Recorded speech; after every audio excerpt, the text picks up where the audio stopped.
In a luxury hotel, an innocent mistake opened the door to a totally unexpected destiny. What started as a simple favor from a daughter to her mom unveiled secrets, passions, and choices that would change two lives forever. Between tight uniforms and sparkling ballrooms, worlds collided for good. And when all seemed lost, one offer changed her life forever. Don't forget to subscribe for more amazing stories. Par un froid matin de juin, René Olivier ajusta son uniforme bleu pour la troisième fois devant le miroir du vestiaire. Ses mains tremblantes trahissaient sa nervosité. À 22 ans, elle n'aurait jamais imaginé qu'elle échangerait ses cours de gestion hôtelière contre un chariot de ménage, mais la vie suit rarement le chemin qu'on avait prévu. Sam, c'est Madame Constance, femme de chambre au luxueux hôtel doré depuis 15 ans, était alitée après une chute qui avait entraîné une fracture de la jambe. « Ma fille, c'est juste pour quelques semaines », lui avait dit sa mère entre des larmes d'inquiétude. « Le traitement va fonctionner et je reviendrai bientôt. » Mais sans ce salaire, René interrompit ses souvenirs en réalisant qu'elle était en retard. Elle rangea son sac à dos contenant ses livres universitaires dans le casier, elle étudierait pendant les pauses, et se dirigea vers le couloir principal, où Solange, la gouvernante, l'attendait avec impatience. Première règle, la ponctualité, dit la femme d'âge moyen, en lui remettant une liste des chambres assignées. Deuxième règle, la discrétion. Les clients de l'hôtel doré paient pour leur intimité. Si vous voyez quelque chose, vous n'avez rien vu. L'hôtel était un monde parallèle. En poussant le lourd chariot le long des corridors de marbre, René se sentait comme une intruse.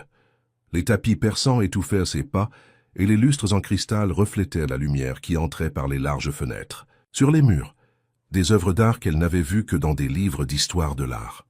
Durant les premières heures, René suivit scrupuleusement les instructions de sa mère. Elle nettoya méticuleusement les salles de bain luxueuses, changea les draps avec une précision militaire et réapprovisionna les produits d'hygiène importés. La routine était épuisante, mais faisable.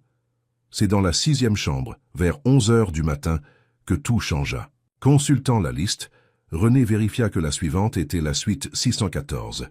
Elle frappa 3 fois comme on le lui avait appris et annonça « service de ménage ». Sans réponse, elle utilisa sa carte-clé pour entrer, conformément au protocole, pour les chambres apparemment vides. La porte s'ouvrit silencieusement, révélant une suite présidentielle éblouissante. René avait à peine fait 2 pas quand elle entendit une voix grave et irritée provenant du bureau attenant. « Peu importe ce que mon père a dit, je ne vais pas me marier par convenance, nous sommes au XXIe siècle. » Figé, René réalisa son erreur. La suite était occupée, et elle aurait dû attendre plus longtemps avant d'entrer. Elle tenta de reculer discrètement, mais heurta le chariot, faisant tomber des flacons de shampoing sur le sol de marbre. Le bruit attira l'attention de l'homme, qui apparut à la porte du bureau. Grand, d'environ 35 ans, il portait un costume impeccablement taillé qui mettait en valeur ses larges épaules. Ses yeux, d'un vert intense, se fixèrent sur elle avec une évidente irritation. « Qui a autorisé votre entrée ?» demanda-t-il sèchement, couvrant le téléphone de sa main. « Pas pardon, monsieur, j'ai frappé et il n'y a pas eu de réponse. J'ai pensé que la chambre était vide, » bégaya René, se baissant rapidement pour ramasser les flacons tombés. L'homme l'observa quelques secondes, son regard passant de l'irritation à la curiosité. « Je ne vous reconnais pas. Vous êtes nouvelle ?»« Oui, monsieur. Enfin, pas exactement. Je remplace ma mère, Constance Olivier. Elle a eu un accident et... » « Constance ?» Le ton de l'homme s'adoucit instantanément. « Elle va bien ?» La question prit René par surprise. Elle ne s'attendait pas à ce qu'un client se souvienne du nom de la femme de chambre, encore moins qu'il s'inquiète pour elle. « Elle ira bien, merci. Elle s'est fracturé la jambe et a besoin de repos. » L'homme acquiesça, son expression maintenant complètement transformée. « Dites-lui que Gustave Mercier lui souhaite un prompt rétablissement. Elle s'occupe de mes chambres depuis des années. » René acquiesça, encore surprise par ce changement d'attitude. C'est alors qu'elle remarqua que le téléphone dans sa main était toujours connecté. « Désolé pour l'interruption, je reviendrai. Plus tard. » « Non, dit-il, pointant vers le téléphone. « J'ai déjà terminé cette conversation, vous pouvez continuer votre travail. » Tandis que René commençait à nettoyer la salle de bain, elle pouvait entendre Gustave reprendre la conversation dans le bureau, sa voix alternant entre des tons professionnels et des moments de frustration évidente. « Père, je comprends. L'importance de la fusion avec les Dubois, mais utiliser mon mariage comme garantie est hors de question. Oui, je connais Hélène depuis l'enfance, mais cela ne signifie pas que je doive l'épouser. Non, je n'ai de liaison avec personne.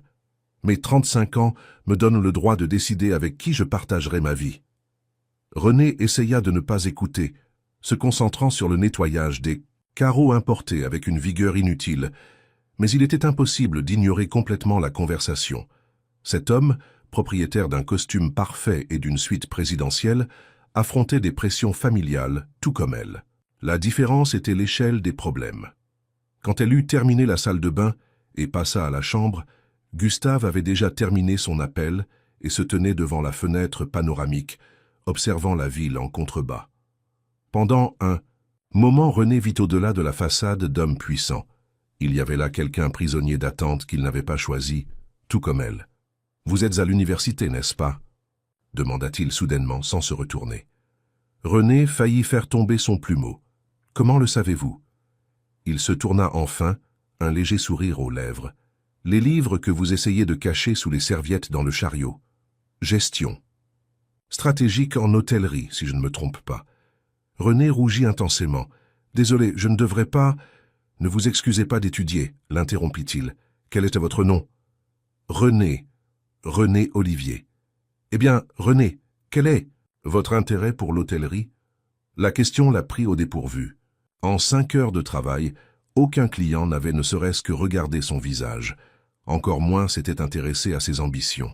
« Je crois que les hôtels peuvent être plus que de simples hébergements, » répondit-elle, se surprenant elle-même par la confiance dans sa voix. Ils peuvent être des catalyseurs de développement local, préservant les cultures et bénéficiant aux communautés. Mon projet de fin d'études porte sur l'hôtellerie durable intégrée. Les yeux de Gustave brillèrent d'un intérêt sincère. Fascinant. La plupart des dirigeants du secteur ne pensent qu'aux marges bénéficiaires et au taux d'occupation. Le profit est une conséquence lorsqu'on répond à des besoins réels, argumenta René, oubliant momentanément la disparité sociale entre eux. La conversation fut interrompue par la sonnerie de son téléphone. Gustave regarda l'écran et son expression se durcit. « Je dois répondre. Ce fut un plaisir de vous rencontrer, René Olivier. » Elle acquiesça et retourna à son travail, terminant le nettoyage en silence pendant qu'il parlait à voix basse dans le bureau. Quand elle quitta la suite, elle emporta avec elle l'étrange sensation que quelque chose d'important s'était produit lors de cette brève rencontre. Dans les jours qui suivirent, René se partagea entre l'hôtel, l'université et les soins à sa mère. Sa routine était épuisante. Elle se levait à 5 heures du matin, préparait le café pour Madame Constance, travaillait à l'hôtel jusqu'à 2 heures de l'après-midi, courait à l'université et rentrait le soir pour étudier et s'occuper de sa mère.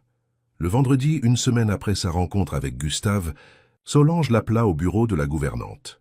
« Monsieur Mercier a spécifiquement demandé que vous vous occupiez de sa suite pendant son séjour, » l'informa-t-elle, visiblement intriguée. « C'est inhabituel, mais c'est un client VIP. »« Faites un travail impeccable !» René acquiesça, ignorant le regard spéculatif de la gouvernante. Pendant la semaine suivante, elle nettoya la suite tous les jours, rencontrant rarement Gustave, qui ne laissait que des billets de remerciement et, occasionnellement, des questions sur son projet universitaire. C'est durant la 3e semaine que sa vie prit un tournant inattendu. Après son service à l'hôtel, René travaillait de nuit dans un petit café près de l'université pour compléter ses revenus. Par un jeudi soir pluvieux, alors qu'elle servait les quelques clients qui bravèrent l'averse, la porte s'ouvrit et Gustave Mercier entra secouant son parapluie. Leurs regards se croisèrent, le sien enregistrant la surprise, celui de René, le choc pur. Dans le café simple, sans l'uniforme de l'hôtel, la dynamique entre eux était différente. Il s'assit à une table isolée, étalant des documents et ouvrant son ordinateur portable. Rassemblant son courage, René s'approcha pour prendre sa commande. « Un café noir, s'il vous plaît, » dit-il, la regardant avec un sourire. « Il semble que nos chemins soient destinés à se croiser, René Olivier. » Le naturel avec lequel il prononça son nom complet provoqua une étrange sensation de chaleur dans sa poitrine. « Il semblerait, monsieur Mercier. Gustave, je vous prie, ici je ne suis pas un client et vous n'êtes pas une employée. Durant les semaines suivantes, Gustave devint un client régulier du café, arrivant toujours vers 10 heures du soir et restant jusqu'à la fermeture. Peu à peu, les conversations formelles cédèrent la place à des dialogues plus personnels. René découvrit que Gustave était l'héritier du groupe Mercier, un conglomérat avec des activités allant du bâtiment au tourisme. Diplômé en business gestion avec un MBA de Stanford, il faisait face à la pression d'assumer la présidence du groupe et de consolider une alliance commerciale par un mariage avec Hélène Dubois, héritière d'une chaîne hôtelière concurrente. « Mon père croit que les affaires et la vie personnelle sont indissociables », lui confia-t-il par une nuit particulièrement pluvieuse, alors qu'ils étaient seuls dans le café. Pour lui, épouser Hélène n'est qu'un mouvement stratégique de plus. « Et pour vous ?» osa demander René, en lui servant un autre café. Le regard que Gustave lui lança contenait une intensité qui fit accélérer son cœur. « Pour moi, René, la vie est une question de choix authentique, de construire quelque chose qui reflète qui nous sommes vraiment. » Quelque chose était en train de changer entre eux, une connexion qui défiait la logique de leur monde si différent. René luttait contre ce sentiment grandissant, se rappelant les barrières invisibles qui les séparaient. Un soir, alors qu'elle fermait le café, elle trouva Gustave qui l'attendait dehors, protégé de la bruine sous l'auvent décoloré. « Je peux vous raccompagner ? Ce n'est pas prudent d'attendre le bus à cette heure. » L'offre était tentante mais dangereuse. L'accepter signifierait briser une barrière importante. « Merci, mais j'ai déjà commandé un service de transport, » mentit-elle, bien qu'elle prévoyait de prendre le bus comme d'habitude. « Alors j'attendrai avec vous jusqu'à ce qu'il arrive, » insista-t-il, percevant le mensonge, mais ne l'exposant pas. Le silence entre eux était chargé de non-dits. Quand finalement un taxi passa et que René l'appela, Gustave lui ouvrit la porte. « René, » dit-il, son regard fixé sur le sien. « Il y a un événement caritatif le week-end prochain. Un gala pour collecter des fonds pour des écoles dans des communautés défavorisées. Plusieurs dirigeants du secteur hôtelier seront présents. » Il fit une pause. « J'aimerais que vous m'accompagniez. » L'invitation flotta entre eux comme un pont fragile entre deux mondes distincts. René sentit le poids de la décision qu'elle devait prendre. « Comme votre accompagnatrice ?» demanda-t-elle, la voix presque un murmure. « Comme quelqu'un dont... » « Les idées méritent d'être entendues, » répondit-il avec sérieux. « Votre vision de l'hôtellerie durable est exactement ce dont le secteur a besoin de discuter. » Ce n'était pas seulement une invitation à un événement, c'était une opportunité qui pourrait changer sa trajectoire professionnelle. Mais cela représentait aussi une plongée dangereuse dans un monde qui n'était pas le sien, avec un homme qui, malgré leur récent rapprochement, appartenait à une réalité complètement différente. « Je vais y réfléchir, » répondit-elle finalement montant dans le taxi. Tandis que la voiture s'éloignait, René vit dans le rétroviseur la silhouette solitaire de Gustave sur le trottoir et sentit que, quelle que soit sa réponse, rien ne serait plus comme avant. Le bas. Lendemain matin, en entrant dans la suite 614 pour le nettoyage quotidien, elle trouva une enveloppe blanche sur le lit soigneusement fait. À l'intérieur, une invitation formelle au gala de bienfaisance de la Fondation Étoile de Demain et une carte avec la calligraphie élégante de Gustave. « Votre présence serait un honneur. Votre voix doit être entendue. » René tint l'invitation, luxueuse entre ses doigts tremblants, sachant qu'elle était sur le point de franchir un seuil sans retour. La question n'était pas seulement de savoir si elle devait accepter l'invitation, c'était de savoir si elle était prête pour les conséquences qui suivraient. La robe bleu marine empruntée à Cécile, sa meilleure amie, était simple mais élégante. René tourna devant le miroir brisé du petit appartement, tandis que sa mère, assise sur le lit avec la jambe plâtrée, l'observait avec un mélange de fierté et d'inquiétude. « Ma fille, tu es sûre de cela ?» demanda Madame Constance, ajustant la couverture sur ses jambes. « Les gens comme nous ne fréquentent pas habituellement ces endroits. » René appliqua un rouge à lèvres discret, évitant le regard maternel dans le reflet. « Je n'y vais pas. Comme une invitée ordinaire, maman. Je vais présenter mes idées à des dirigeants du secteur. C'est une opportunité professionnelle. » Et ce Gustave Mercier, que veut-il vraiment? La question frappa René comme un coup précis. Ces dernières semaines, elle avait essayé de se convaincre que l'intérêt de Gustave était purement professionnel, qu'il avait vu du potentiel dans ses idées. Mais les regards prolongés, les conversations qui s'étendaient bien au-delà du nécessaire au café, il y avait quelque chose de plus, un courant invisible qui les attirait l'un vers l'autre. « Il respecte mes idées », répondit-elle finalement, ajustant la seule paire de boucles d'oreilles en argent qu'elle possédait. « Et il est gentil avec toi aussi. Il demande toujours de tes nouvelles. » Madame Constance soupira, un geste qui portait toute son expérience de vie. « Fais juste attention. Ma fille, il est facile de se perdre entre des mondes qui n'ont pas été faits. Pour nous. » La sonnette interrompit la conversation. Ponctuellement à 8 heures, comme convenu, René respira profondément, plaça une écharpe empruntée sur ses épaules et embrassa le front de sa mère. « Je serai de retour avant minuit, » promit-elle. En ouvrant la porte, elle trouva non seulement Gustave impeccable dans son smoking, mais aussi une réalité choquante. Une limousine noire stationnée devant l'immeuble simple où elle vivait, attirant les regards curieux des « Voicings ». La disparité entre ce véhicule luxueux et le quartier modeste d'immeubles populaires ne pouvait être plus frappante. « Vous êtes éblouissante », dit Gustave, ses yeux la parcourant avec une admiration sincère. René sentit son visage s'échauffer. « Merci. Vous êtes également élégant. » Le trajet jusqu'à l'hôtel Cristal où se tiendrait le gala fut rempli d'un silence nerveux de sa part et d'explications techniques de la sienne sur les participants à l'événement. Édouard. Martin, directeur de l'Association française d'hôtellerie, sera présent. Je lui ai parlé de votre projet et il est intéressé. Vous avez parlé de moi à Édouard Martin ? Demanda-t-elle incrédule. Votre travail mérite d'être reconnu, René, et aujourd'hui n'est que le début. La confiance dans ses paroles calma momentanément ses insécurités. Mais quand la limousine s'arrêta devant le tapis rouge qui menait au hall illuminé de l'hôtel, la panique revint avec force. « Je ne sais pas si je peux faire ça, » avoua-t-elle, les mains serrant le petit sac emprunté. Gustave couvrit ses mains des siennes, le toucher chaud et réconfortant. « Regardez-moi, » demanda-t-il doucement. Quand leurs regards se rencontrèrent, il continua. « Vous n'êtes pas ici par charité ou comme accompagnatrice décorative. Vous êtes ici parce que vos idées ont de la valeur, parce que votre vision peut transformer un secteur entier. » Ces paroles, prononcées avec tant de conviction, furent comme une encre pour René. Elle acquiesça, rassemblant son courage, et accepta le bras qu'il lui offrait. La salle de réception de l'hôtel Cristal était un spectacle de luxe. Les cristaux scintillaient dans les lustres monumentaux. Des tables élégamment décorées entouraient une piste de danse centrale et un orchestre de chambre jouait de la musique classique dans un coin stratégiquement placé. Des personnes en tenue de gala circulaient avec des coupes de champagne, conversant en petits groupes. « Respirez », chuchota Gustave en sentant sa tension. « Ce ne sont que des personnes. Des personnes qui gagnent en un jour ce que je gagne en un an, » murmura René, essayant de sourire à un serveur qui passait avec des canapés. La première heure fut un test pour ses nerfs.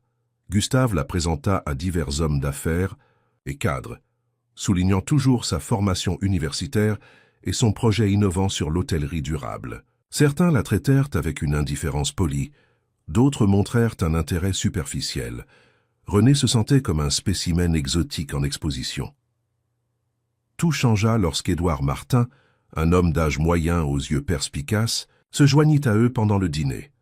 « Alors vous êtes la jeune révolutionnaire dont Gustave ne cesse de parler », commenta-t-il, l'observant attentivement. « Parlez-moi davantage de ce concept d'intégration communautaire dans les grands hôtels. » La question directe activa le côté académique de René. Oubliant momentanément où elle se trouvait, elle plongea dans une explication passionnée sur la façon dont les hôtels pourraient devenir des centres de préservation culturelle et de développement économique local, plutôt que de simples îlots de luxe déconnectés de leur environnement. La majorité des touristes aujourd'hui recherchent des expériences authentiques, pas seulement un confort isolé, expliqua-t-elle, utilisant l'hôtel Cristal lui-même comme exemple. Cet hôtel importe des fleurs pour la décoration depuis les Pays-Bas, alors qu'il pourrait avoir un arrangement avec des horticulteurs locaux, créant une identité unique et durable. Au lieu de s'offenser, Édouard parut fasciné. Bientôt, d'autres dirigeants se joignirent à la conversation, posant des questions et prenant des notes.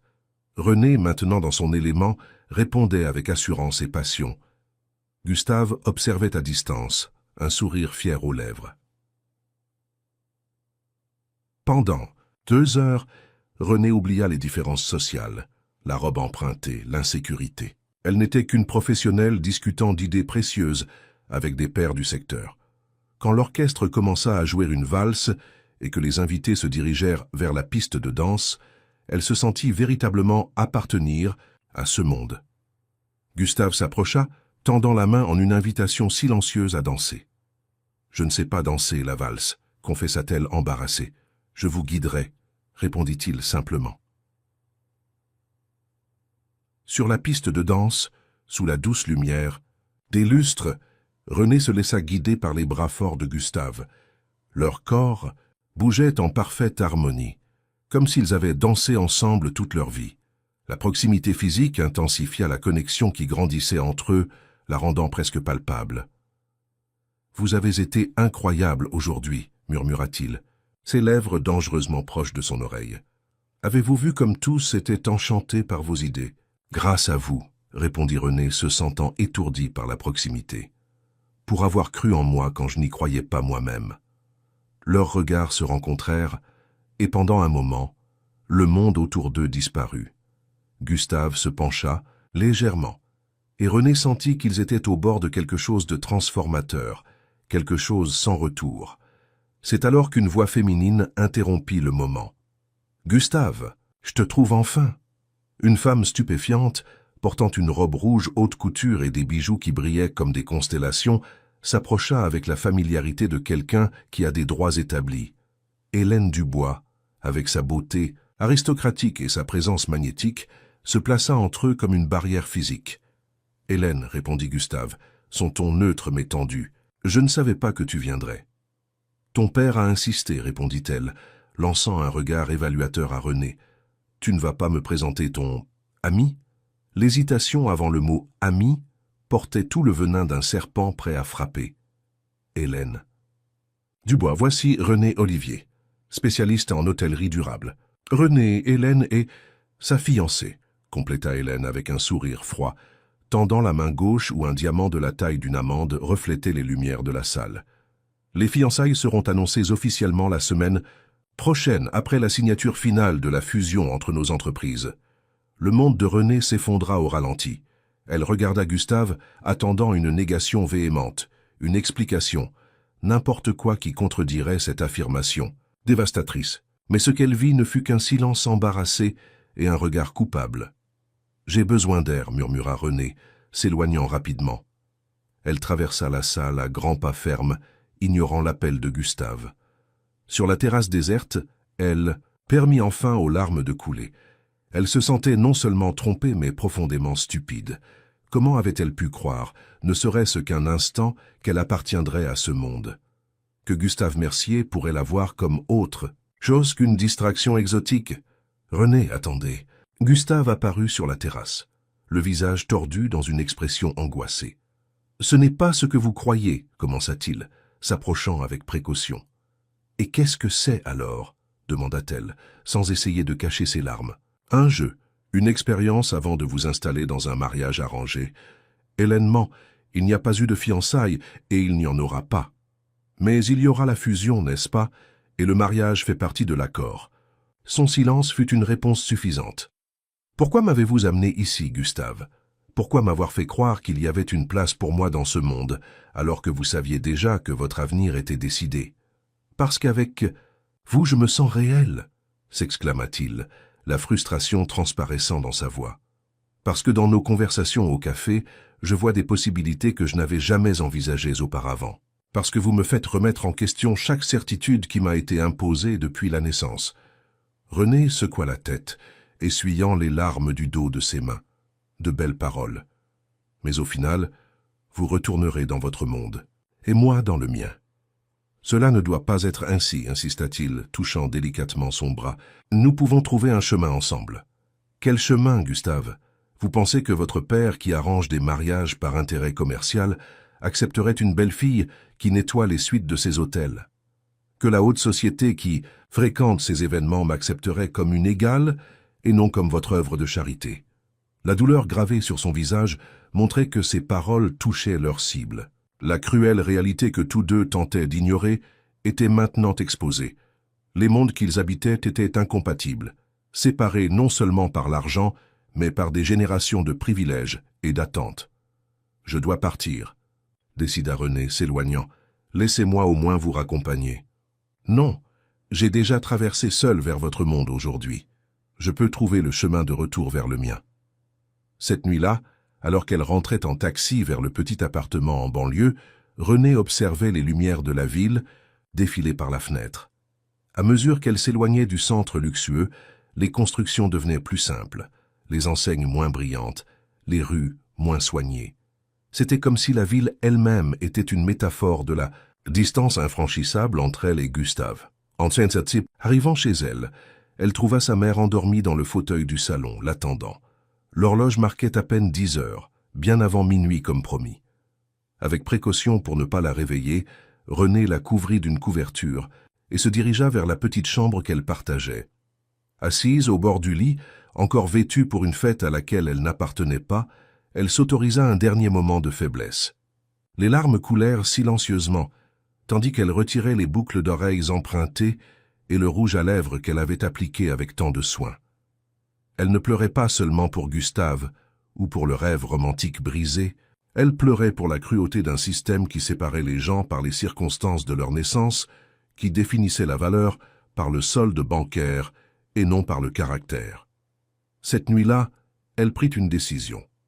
Elle n'essaierait plus jamais d'appartenir à un monde qui ne voulait pas d'elle. Elle concentrerait toutes ses énergies à conquérir sa place par le mérite, pas par les connexions. Et surtout, elle blinderait son cœur contre les hommes qui promettaient des ponts entre des mondes qui, en réalité, étaient séparés par des abîmes. Le lendemain matin, dimanche, René écrivit une lettre formelle adressée à la gouvernante de l'Hôtel Doré, communiquant sa démission immédiate. Elle préférait chercher un autre emploi plutôt que de risquer de rencontrer Gustave à nouveau. Elle expliqua que sa mère se remettait bien et pourrait bientôt reprendre le travail, remercia pour l'opportunité et souhaita du succès à l'établissement. Pendant la semaine qui suivit, elle ignora complètement les dizaines d'appels de Gustave sur son téléphone portable. Le troisième jour, quand un énorme arrangement floral fut livré à l'appartement, elle ne lut même pas la carte qui l'accompagnait. Elle demanda à la voisine d'apporter les fleurs à l'hôpital le plus proche. Sa détermination à aller de l'avant fut récompensée moins de 2 semaines plus tard, quand elle reçut un email d'Édouard Martin, le directeur de l'association française d'hôtellerie qu'elle avait rencontré au gala. L'email était direct. Impressionné par ses idées sur l'hôtellerie durable, il lui offrait un stage rémunéré au département de développement de projets de l'association à Paris. Une opportunité unique d'implémenter vos théories à l'échelle nationale, écrivit-il, avec de réelles possibilités d'évolution professionnelle. La proposition était tentante, mais cela signifiait laisser sa mère, encore en convalescence, et déménager dans une autre ville. Cela signifiait aussi un éloignement géographique de Gustave et des souvenirs douloureux. Après une conversation franche avec Madame Constance, qui insista pour que sa fille ne sacrifie pas son avenir pour elle, René accepta la proposition. 2 semaines plus tard, avec 2 valises contenant tout ce qu'elle possédait, elle embarqua dans un train à destination de Paris. « C'est ton nouveau départ », dit sa mère dans l'étreinte d'adieu. « Construis ton histoire sans regarder en arrière. » Paris accueillit René avec son indifférence chaotique habituelle. La ville gigantesque, avec ses gratte-ciel et son rythme effréné, était l'opposé de l'environnement accueillant qu'elle connaissait. Elle s'installa dans une colocation d'étudiants recommandée par une camarade de classe et dès le lendemain se présenta dans les bureaux modernes de l'Association française d'hôtellerie. Édouard Martin l'accueillit avec la même cordialité manifestée au gala. Il la présenta à l'équipe comme la jeune visionnaire qui va nous aider à révolutionner le secteur hôtelier français. La responsabilité était intimidante, mais René était déterminée à prouver sa valeur.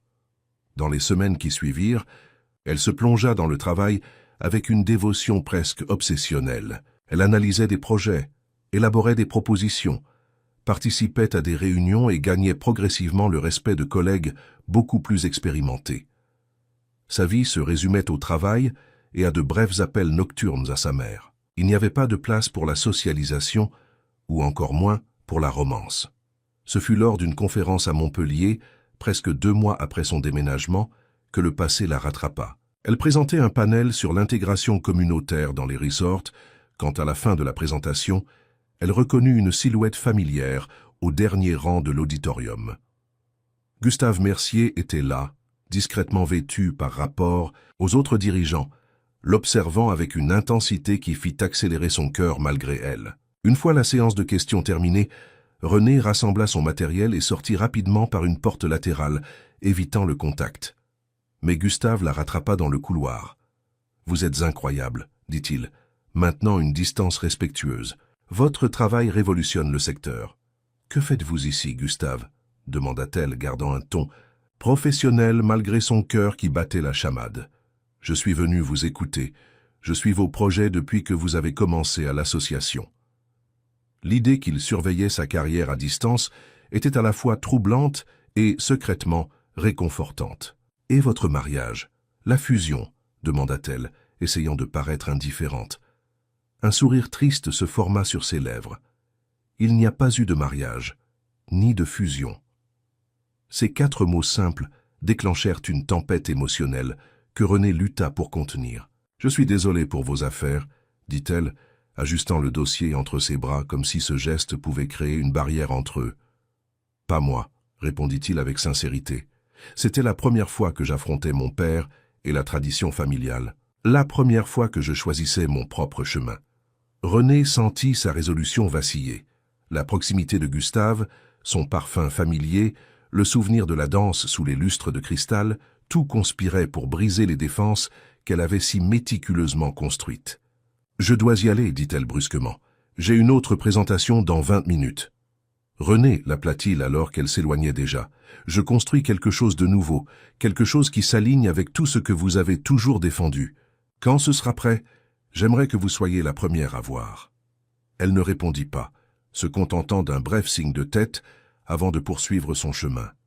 Mais cette brève rencontre ébranla les fondements de la nouvelle vie qu'elle construisait. Pendant des jours, elle lutta contre la tentation de le chercher, de lui demander à propos de cette chose nouvelle qu'il avait mentionnée. Les mois passèrent. Le nom de René Olivier devenait de plus en plus connu dans le secteur hôtelier. Son projet pilote d'intégration communautaire dans un resort sur la côte méditerranéenne reçut des éloges internationaux et était en train d'être reproduit dans d'autres localités. Édouard Martin l'avait promu au poste de coordinatrice des projets durables, avec sa propre équipe sous sa supervision. Professionnellement, son succès était indéniable. Personnellement, cependant, René restait dans un limbe émotionnel.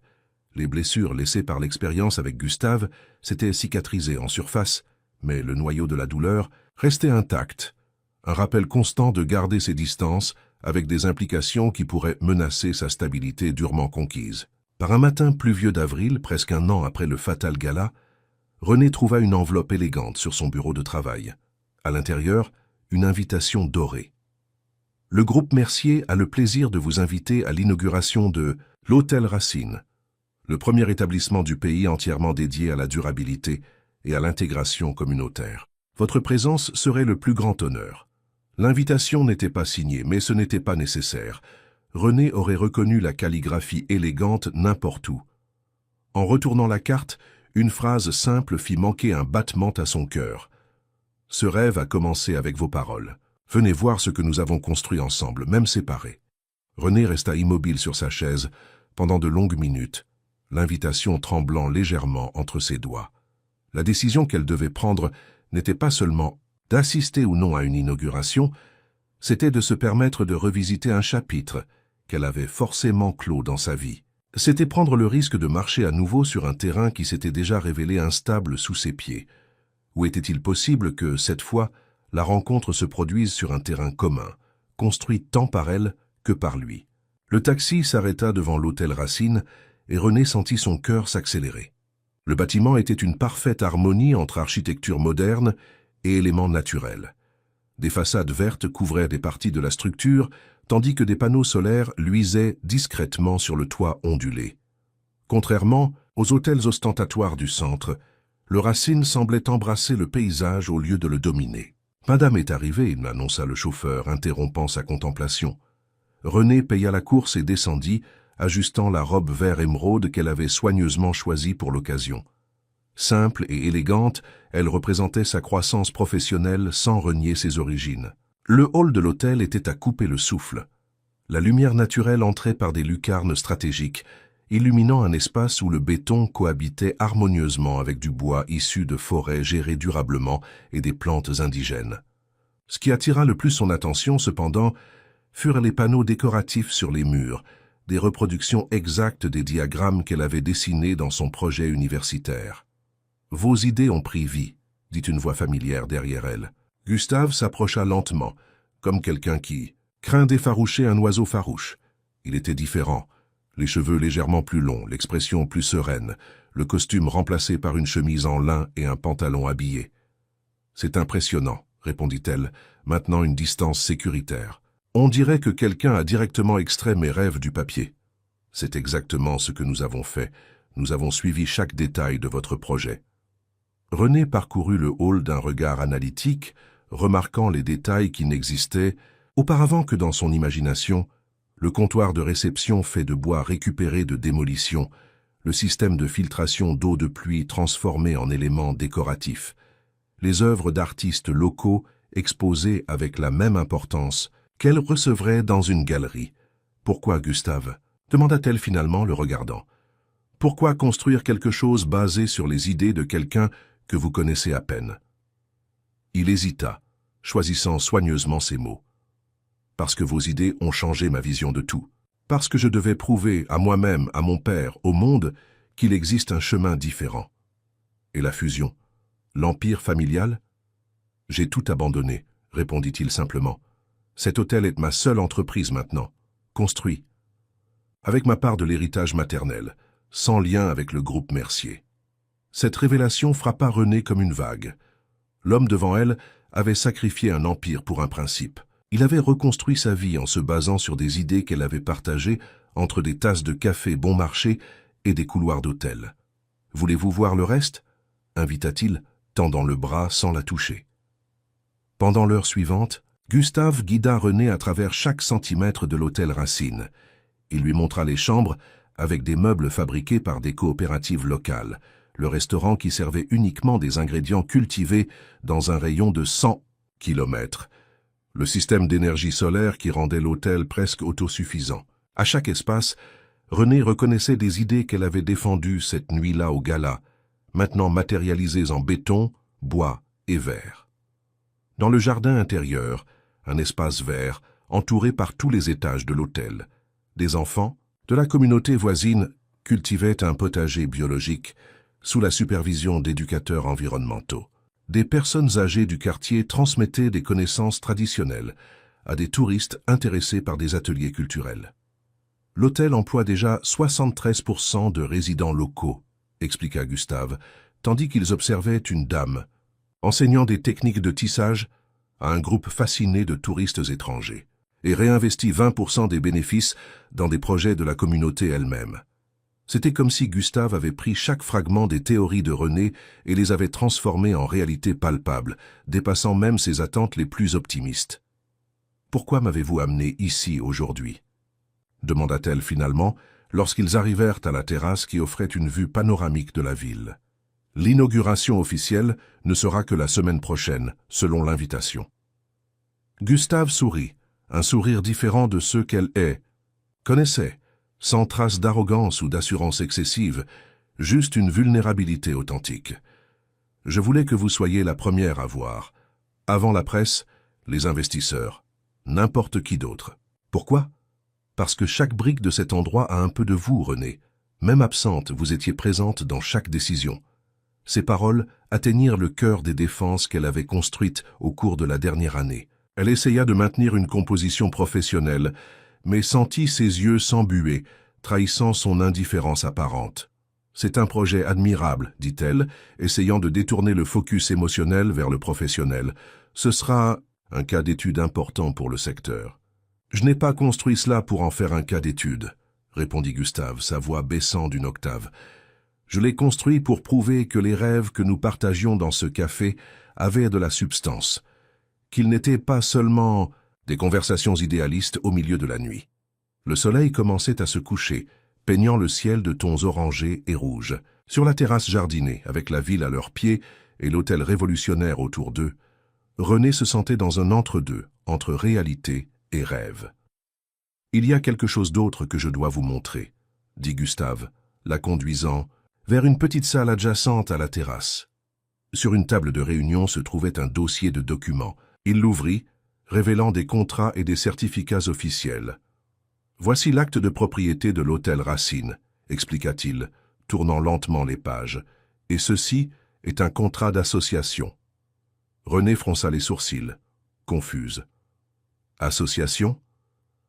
L'hôtel est enregistré au nom d'une société dont je suis actuellement l'unique propriétaire.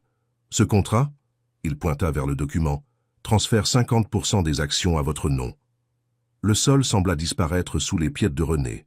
Elle s'appuya sur la table, essayant de comprendre ce qu'elle venait d'entendre. « Cela n'a pas de sens, balbutia-t-elle. Vous ne pouvez pas simplement donner la moitié d'une entreprise de plusieurs millions à quelqu'un. »« Je ne donne pas, je restitue, » corrigea Gustave calmement. « Chad, la moitié des idées sont les vôtres. La moitié du rêve est le vôtre. Il me semble juste que la moitié de la réalisation le soit aussi. » René regarda les documents comme s'ils étaient écrits dans une langue inconnue.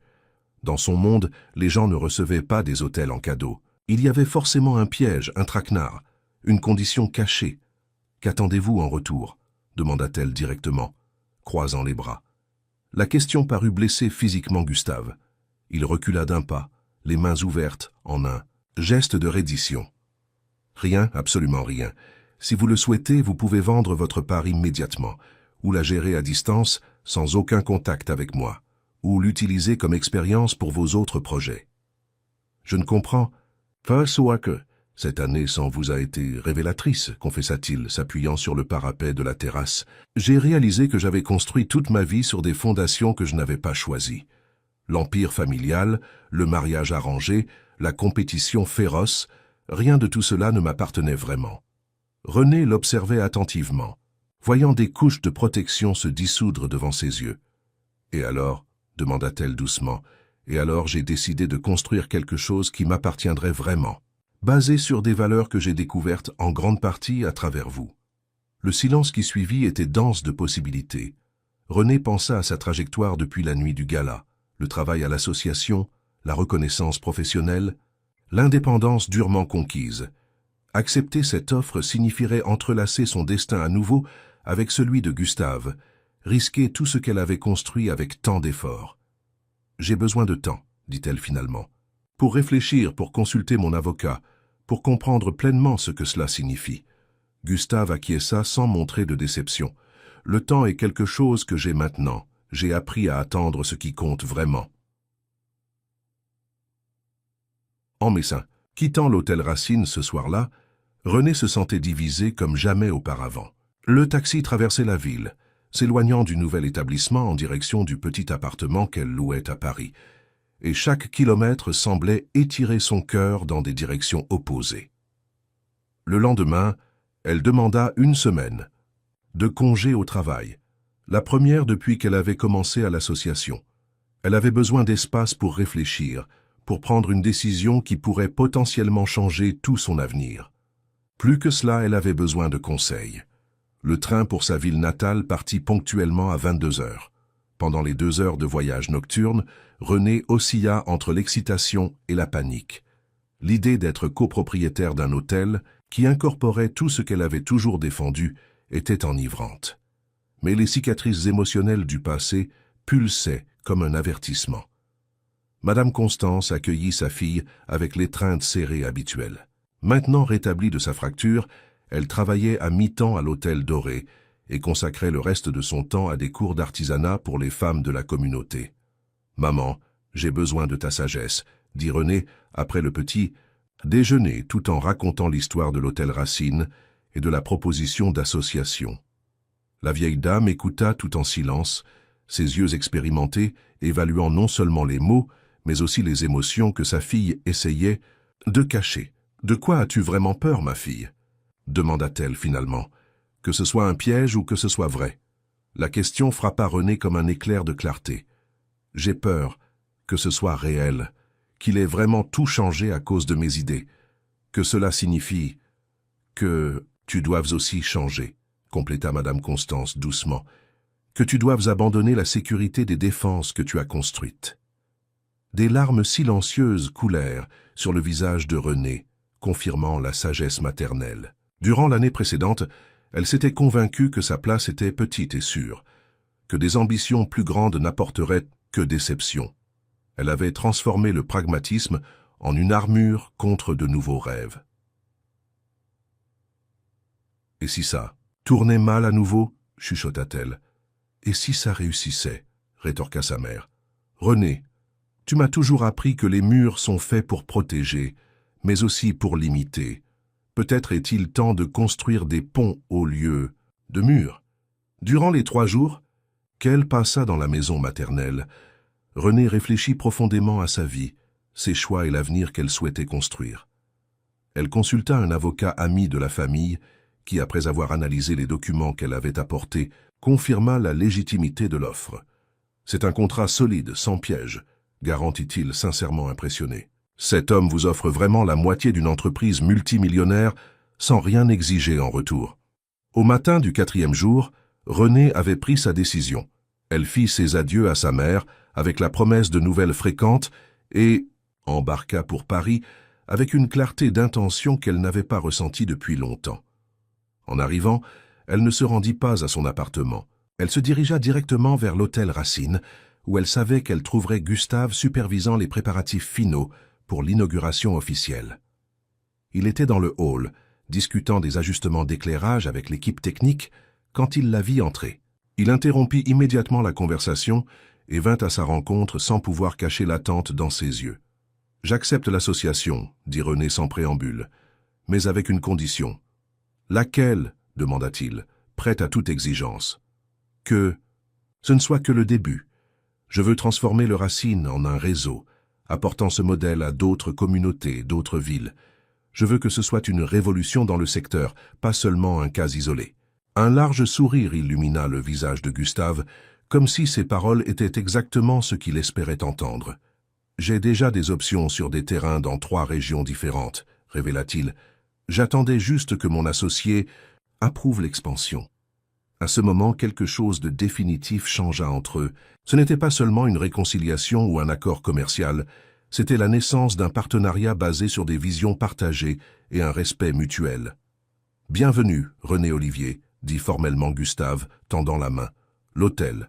Racine était incomplet sans vous. » Quand leurs mains se touchèrent, scellant l'accord, Renée sentit qu'elle n'acceptait pas seulement d'être associée d'une entreprise, elle acceptait la possibilité de réécrire son histoire, cette fois comme protagoniste de son propre destin.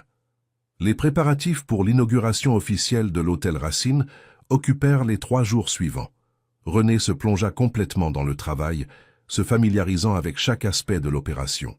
Elle apprit à connaître chaque employé par son nom, étudia les contrats avec les fournisseurs, analysa la politique tarifaire et apprit les détails techniques des systèmes durables implémentés dans le bâtiment. Le matin de la cérémonie d'ouverture arriva avec un ciel extraordinairement bleu. Renée se réveilla tôt dans sa nouvelle chambre à l'hôtel, une concession temporaire qu'elle avait acceptée uniquement pour faciliter la logistique des derniers préparatifs. « Bonjour, directrice », salua Marianne, la jeune réceptionniste, qui venait d'une communauté proche. Les premiers journalistes arrivent déjà. La couverture médiatique dépassait les attentes. Le concept innovant du Racine avait suscité l'intérêt non seulement de la presse spécialisée en hôtellerie, mais aussi des médias axés sur la durabilité, les entreprises sociales et l'architecture verte. « J'aurai besoin de 20 minutes, » répondit Renée, se hâtant de se préparer. Dans son dressing, elle contempla longuement les options vestimentaires. Elle opta pour un tailleur féminin en coton biologique, couleur terre cuite, produit par une coopérative textile du Sud, un cadeau de Gustave qui symbolisait parfaitement la philosophie de l'hôtel. Quand ils se retrouvèrent dans le hall, Gustave portait un ensemble similaire en bleu pétrole, créant une image harmonieuse sans paraître coordonnée. C'était comme s'ils avaient pensé de la même façon, indépendamment. « Nerveuse ?» demanda-t-il, ajustant discrètement sa cravate. « Un peu », admit Renée, « mais c'est un bon stress. D'anticipation, pas de peur. » La cérémonie fut un succès absolu. Après la traditionnelle coupure de ruban, les invités, journalistes, autorités, hommes d'affaires du secteur et représentants de la communauté locale, furent guidés en groupe dans différents secteurs de l'hôtel. Chaque zone avait un hôte spécial. Les jardins étaient présentés par les enfants qui cultivaient le potager communautaire. Le restaurant par le chef et les producteurs locaux, les espaces sociaux par les artisans qui avaient créé les pièces décoratives. René conduisait personnellement le groupe le plus important, formé par les rédacteurs des principales revues spécialisées. Sa passion en expliquant chaque détail était contagieuse, transformant ce qui aurait pu être une simple visite technique en une expérience engageante. Le concept d'hospitalité que nous défendons ici va au-delà du confort physique, expliquait-elle en traversant le jardin intérieur. Nous croyons que le véritable luxe aujourd'hui est de savoir que votre séjour génère un impact positif sur l'environnement et la communauté. À la fin de la journée, quand le dernier invité fut parti, l'équipe se réunit pour une petite célébration interne. Le champagne fut servi dans des coupes en verre recyclées, produites dans un atelier soutenu par l'hôtel. Gustave leva sa coupe pour un toast. À l'hôtel Racine et son extraordinaire équipe, ce n'est que le début d'un voyage qui changera l'industrie hôtelière pour toujours. Des applaudissements enthousiastes résonnèrent dans le hall. Renée observait la scène avec un sentiment d'appartenance qu'elle n'avait pas expérimenté depuis longtemps. Voilà une communauté unie par un objectif, pas seulement par une nécessité économique. Quand la célébration se termina et que les employés se retirèrent, seuls René et Gustave restèrent sur la terrasse, contemplant les lumières de la ville qui commençait à parsemer le paysage nocturne. Alors, commença Gustave, s'adossant dans le fauteuil à bascule en bambou. Quelle sera notre prochaine étape? Nous devons d'abord consolider l'opération ici, répondit René, toujours pragmatique. Prouver que notre modèle est économiquement viable à long terme. Les chiffres préliminaires sont prometteurs. Le taux d'occupation pour les 3 prochains mois dépasse déjà 85%. Et quant aux autres terrains que vous avez mentionnés, Gustave sourit, prenant sa tablette. J'ai des options à Perros-Guirec dans le massif des Cévennes et dans les Alpes du Sud. Chaque lieu a des caractéristiques distinctes qui inspireraient des adaptations de notre concept. Il montra des images des terrains, tous stratégiquement situés dans des zones qui combinaient beauté naturelle et besoin de développement socio-économique durable. J'aime l'idée que chaque hôtel ait sa propre identité, répondant au contexte local, commenta René analysant les photos.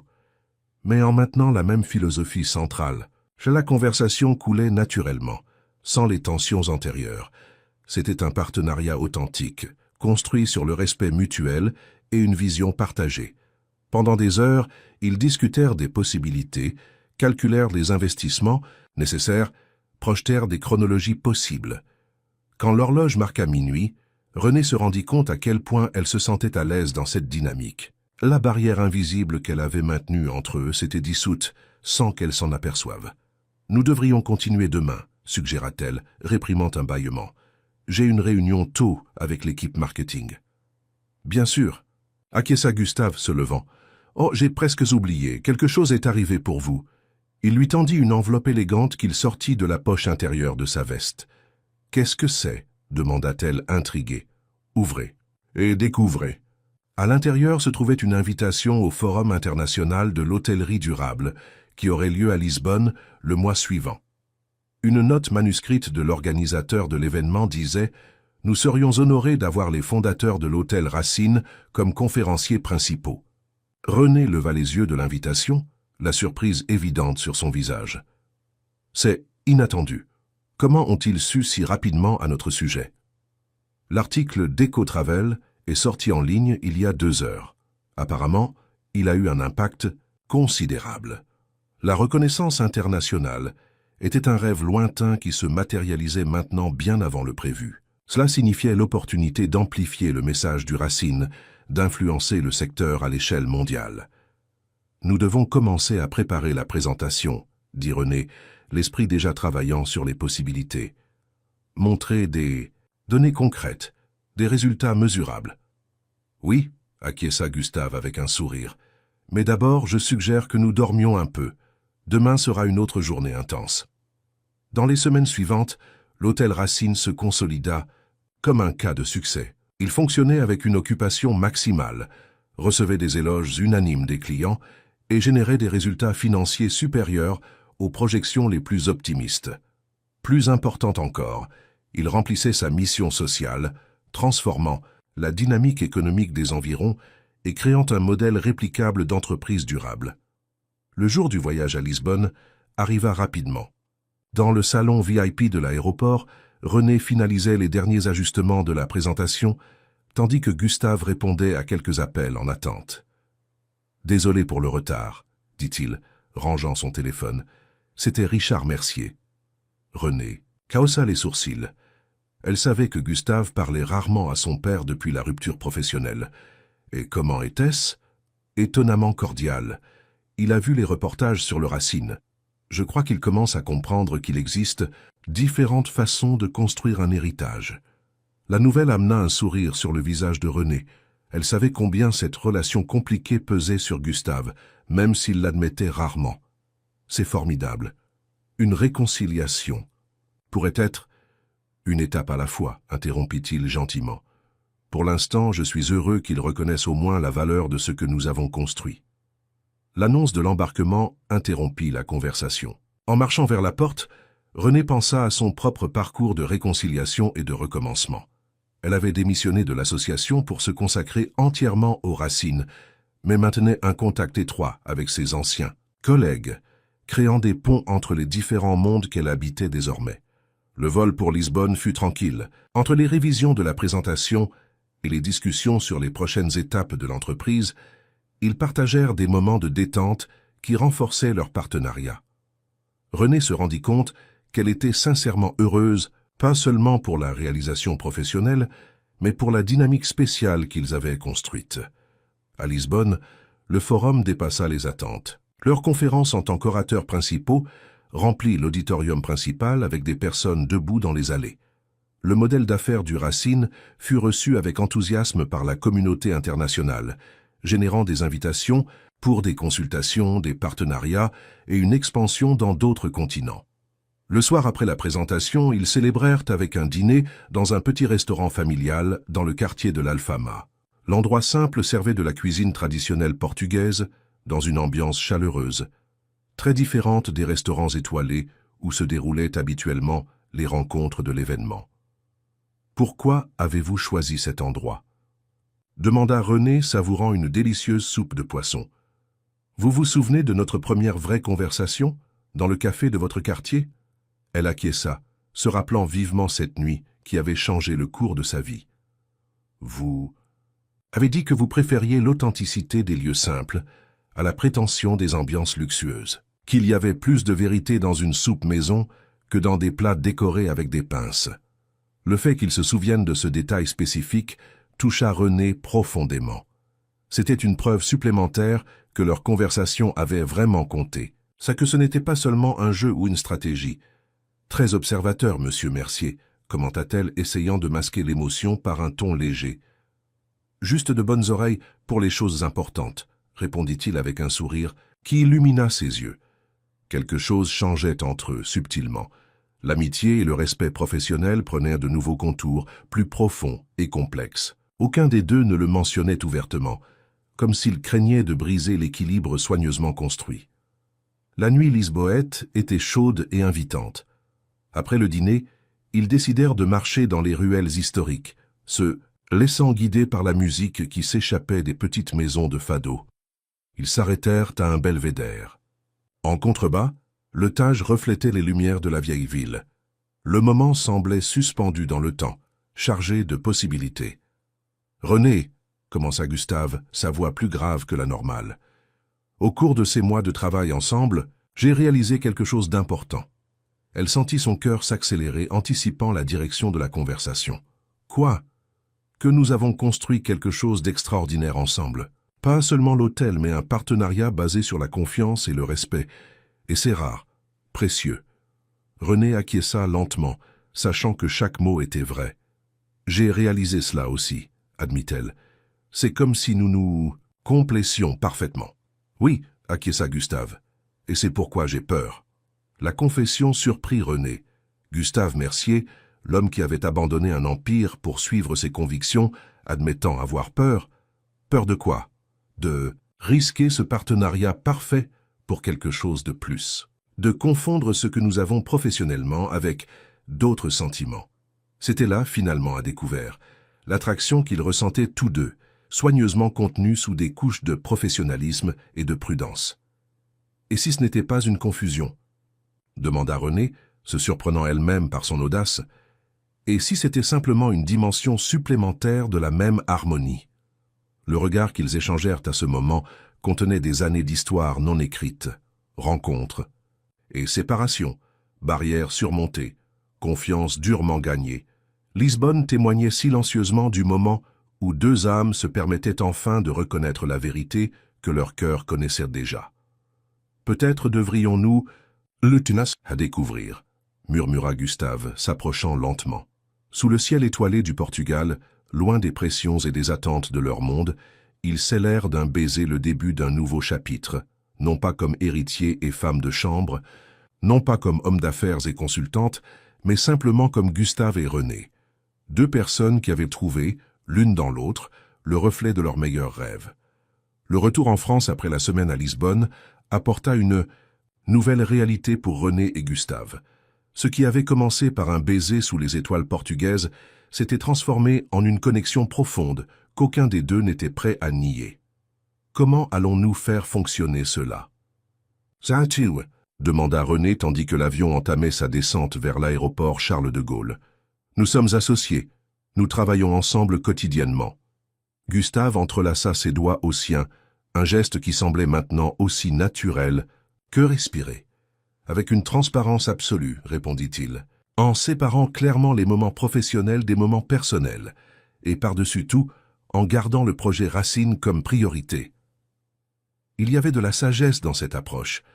L'hôtel n'était pas simplement une entreprise, c'était un manifeste vivant des valeurs qu'ils défendaient tous deux, un modèle qui pourrait transformer des vies et des communautés. Rien, pas même l'amour naissant entre eux, ne devrait compromettre cette vision plus grande.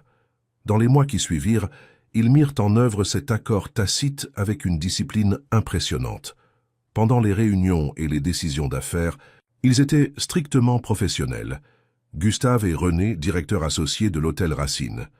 Dans les moments personnels, ils s'autorisaient à explorer la relation qui fleurissait entre eux. L'hôtel prospérait sous cette administration.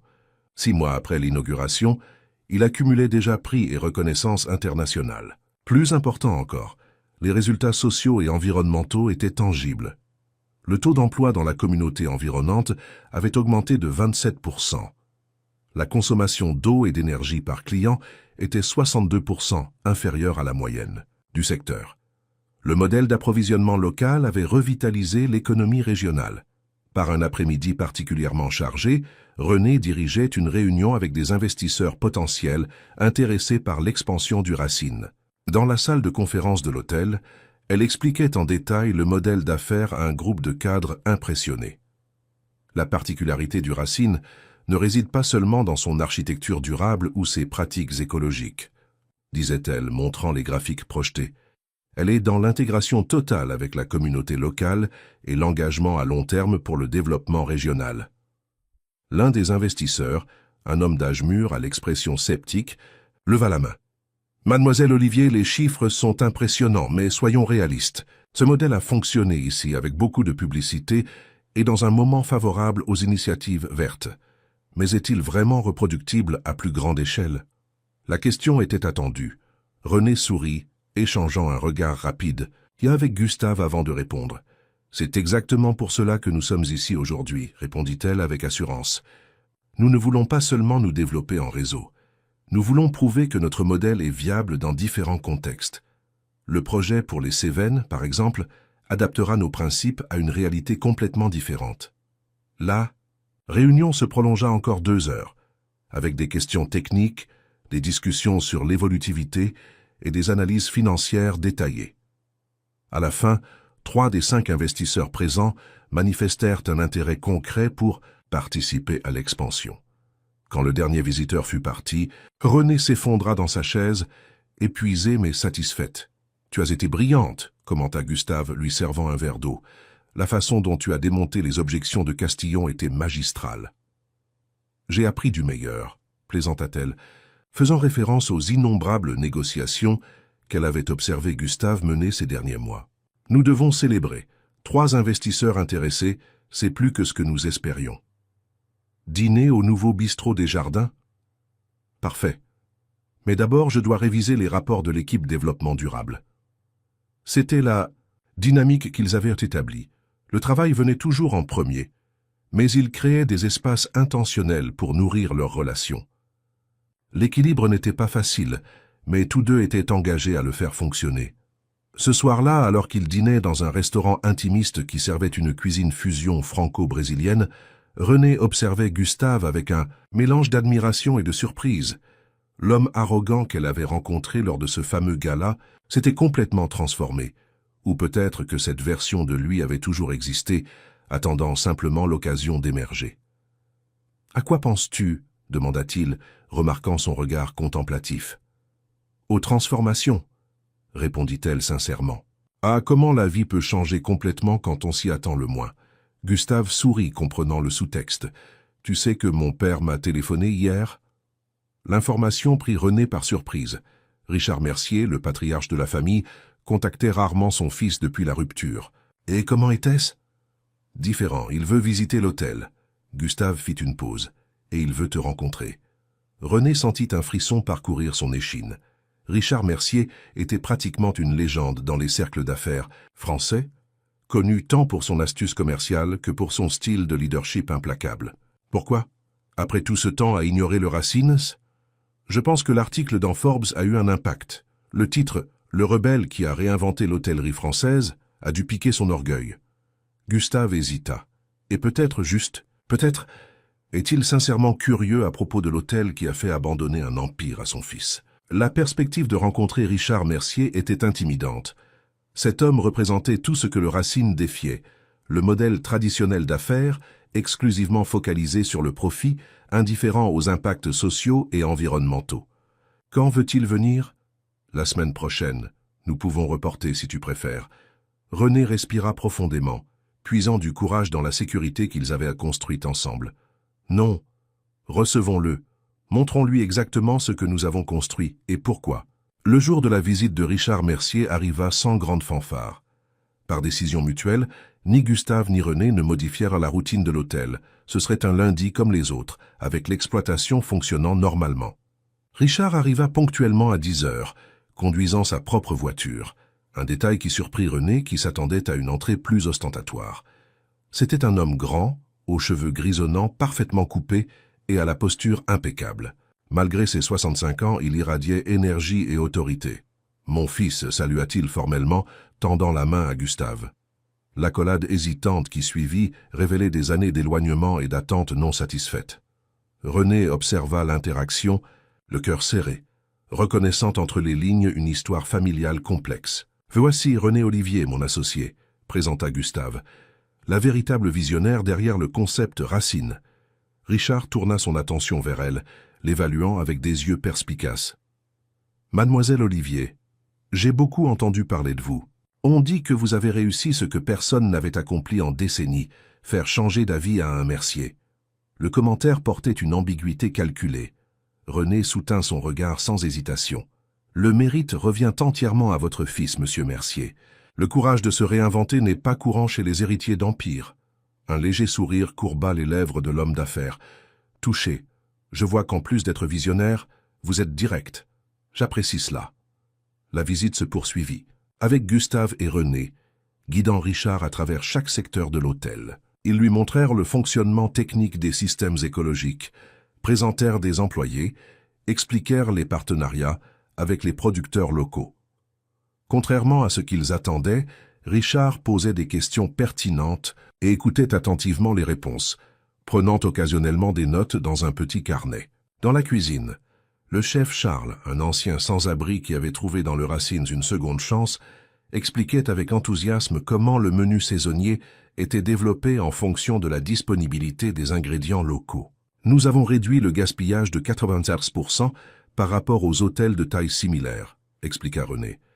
Et nos plats ont une évaluation supérieure en satisfaction client, même en utilisant uniquement des ingrédients provenant d'un rayon de 100 km.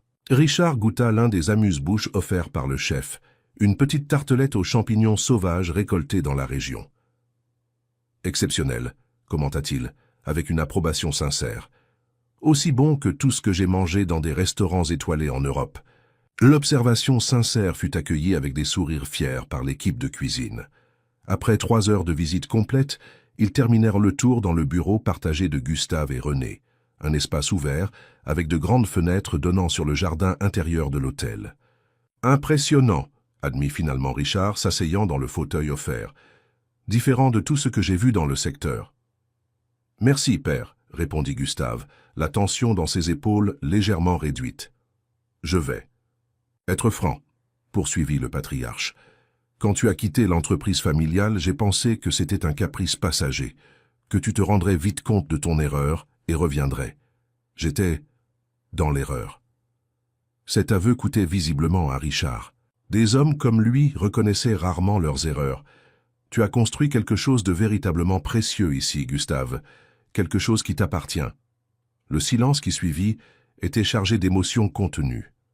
Des années d'approbation, non accordées condensées en quelques mots. « Et vous, mademoiselle Olivier, se tourna-t-il vers René, vous êtes bien plus que ce que racontent les histoires. »« Les histoires » demanda-t-elle intriguée. « Plusieurs versions circulent sur votre rencontre. Certaines assez romanesques, je dois dire. La réalité est toujours plus intéressante. » Il y avait une perspicacité dans le regard de Richard qui suggéra à René qu'il en savait plus sur leur histoire qu'il ne le laissait paraître. A compris possiblement l'état actuel de leur relation. « J'ai une proposition pour vous, » annonça-t-il, changeant brusquement de sujet. « Le groupe Mercier envisage une nouvelle ligne d'activité, l'hôtellerie durable de luxe. » Gustave fronça les sourcils, immédiatement méfiant. « Père » Richard leva la main, l'interrompant. « Je ne suis pas ici pour copier votre modèle ou entrer en concurrence avec vous. Je propose un partenariat. Le groupe apporte le capital et la structure internationale. Vous, l'expérience et la crédibilité que vous avez bâtie. » La proposition était à la fois tentante et alarmante. Le groupe Mercier disposait des ressources pour développer le concept Racine à l'échelle mondiale bien plus rapidement qu'ils ne pourraient le faire seuls. D'un autre côté, cela signifierait renoncer à une partie de l'autonomie soigneusement conquise. Nous aurions besoin de garanties que les principes du Racine seraient préservés, dit René avec prudence, sans compromettre nos engagements sociaux et environnementaux pour un profit rapide. Naturellement, acquiesça Richard, je propose une joint-venture, pas une acquisition. Vous conserveriez le contrôle créatif et opérationnel. Gustave et René échangèrent des regards. La communication silencieuse entre eux exprimait la même préoccupation. Pouvait-on faire confiance aux intentions de Richard Mercier? Pourquoi cet intérêt soudain pour la durabilité, père? Le groupe a toujours fonctionné avec d'autres valeurs. La question directe de Gustave fit légèrement reculer Richard dans son fauteuil, considérant soigneusement sa réponse. Le monde change, mon fils. Nos investisseurs exigent des engagements ESG plus robustes. Mais au-delà de cela, il fit une pause significative. Voir ce que vous avez construit ici m'a fait remettre en question certaines hypothèses de longue date. L'aveu semblait sincère, même venant d'un homme connu pour son habileté en négociation. Envoyez-nous une proposition détaillée, décida René après un moment de réflexion. Nous voulons analyser soigneusement les termes avant toute décision. Juste, acquiesça Richard, se levant. Vous l'aurez sur votre bureau d'ici jeudi.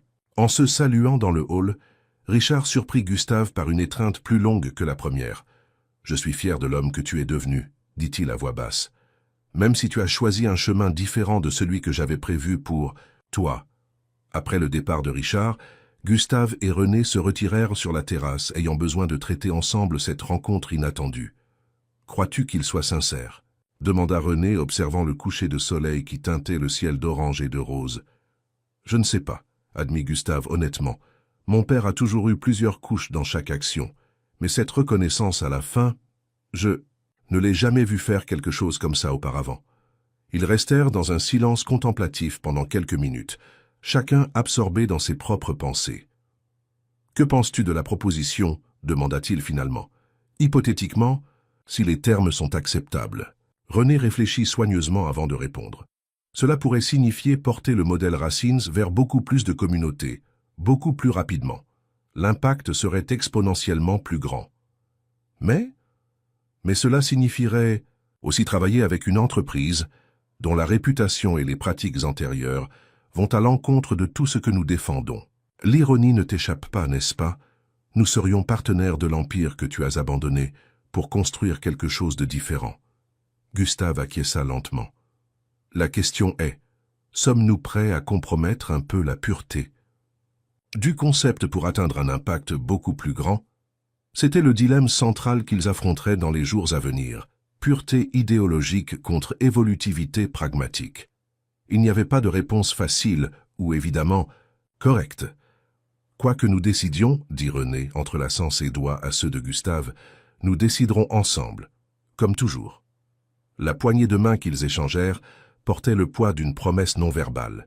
Quel que soit le chemin choisi, ils le parcourraient côte à côte. Cette nuit-là, marchant sur la plage proche de l'hôtel, loin des regards de l'équipe et des clients, ils se permirent d'être simplement un couple contemplant l'avenir. Les vagues se brisaient doucement sur le sable, tandis qu'ils discutaient de rêves, de craintes et de possibilités. « Tu sais ce qui m'impressionne le plus chez toi ?» demanda Gustave, tandis qu'ils observèrent les étoiles apparaissant dans le ciel nocturne. « Quoi? Ta capacité à maintenir des principes fermes sans devenir rigide, à t'adapter sans compromettre l'essentiel. » René sourit, reconnaissant la vérité dans cette observation. Son parcours depuis la jeune idéaliste indignée jusqu'à l'entrepreneuse visionnaire avait été marqué précisément par cette capacité à évoluer sans abandonner ses convictions fondamentales. « Nous avons appris ensemble, » répondit-elle simplement. « Tu m'as appris que le monde n'est pas noir et blanc, et j'ai peut-être rappelé que certaines lignes ne doivent pas être franchies. » L'avenir devant eux était plein d'incertitudes et de décisions difficiles. La proposition de Richard n'était que la première de nombreuses croisées des chemins qu'ils affronteraient en développant le modèle Racine. Il y aurait des moments de doute, des temps de compromis, des périodes de réinvention. Mais cette nuit-là, marchant main dans la main sous le ciel étoilé, René et Gustave partageaient une certitude inébranlable. Le véritable luxe ne résidait pas dans les hôtels qu'ils construisaient, mais dans l'authenticité qu'ils avaient trouvée, l'un dans l'autre, et dans le but partagé qui donnait un sens à leur vie. Chers auditeurs, nous espérons que le voyage de René et Gustave a touché votre cœur et inspiré des réflexions. Pour continuer à explorer des histoires de transformation personnelle et professionnelle comme celle-ci, nous avons préparé une playlist spéciale avec des récits tout aussi captivants sur des personnes qui ont trouvé un but en défiant le statu quo. Retrouvez-la en cliquant sur le lien à gauche. Si cette histoire de réinvention et de durabilité a résonné en vous, n'oubliez pas de vous abonner à notre chaîne et de laisser votre like sur cette vidéo. Nous partageons quotidiennement des histoires uniques qui explorent les complexités des relations modernes et les possibilités de créer un monde plus équilibré. Quel moment du parcours de René et Gustave vous a le plus touché? Partagez dans les commentaires votre propre expérience de transformation ou de réinvention. Nous sommes impatients de connaître vos histoires et de poursuivre cette conversation inspirante. À notre prochaine rencontre.